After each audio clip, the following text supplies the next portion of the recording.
set out to design a building that had at its core a sense of its place in the history of Korean architecture in Seoul.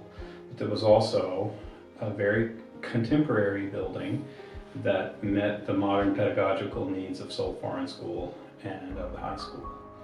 So the building itself is set on a stone base, and then there is a generous entry level that's glassy and open, and then there are 2 bars of brick and screen that sit above that entry. And the screening components are very important because they allow us to bring a great amount of daylight into the classrooms and the social spaces, and to control that daylight with these perforated elements on the facade. The building is 2 simple, very densely packed bars of classrooms and labs.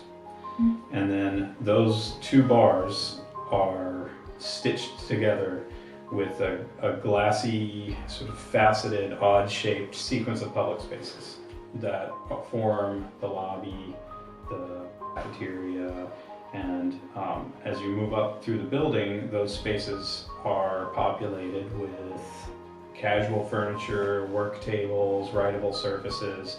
So all of that public space that connects these 2 very simple bars is intended to be collaborative workspace for the students. That kind of space absolutely didn't exist in high school before. In the art studio, we wanted to have excellent light, and so we put it at the top of the building where we could also get skylights in.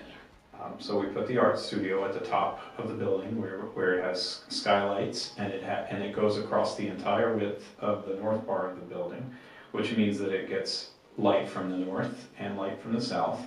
The result is that in addition to being a studio space with incredible light, it also has some of the best views of any space on the campus. The library, the idea was to really connect it back to the campus, so that's why we have all this floor-to-ceiling glass around the library that doesn't have the fins in front of it. So when you sit in this library space, you have a distinct sense of being at Seoul Foreign School and in Seoul. The library itself is a long, open space with stacks and comfortable seating, and then adjacent to that space are a suite of conference rooms. Like that this building, when we designed it, we intentionally gave it the characteristics of a university building, a panoply of social spaces beyond just the classroom space.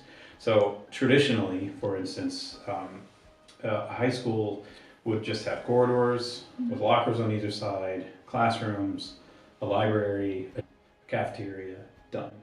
And that's just not enough anymore for any high school. And so we set to create a more university-like environment, first of all, to help prepare the students better for the places that they're headed, which are colleges and universities around the world.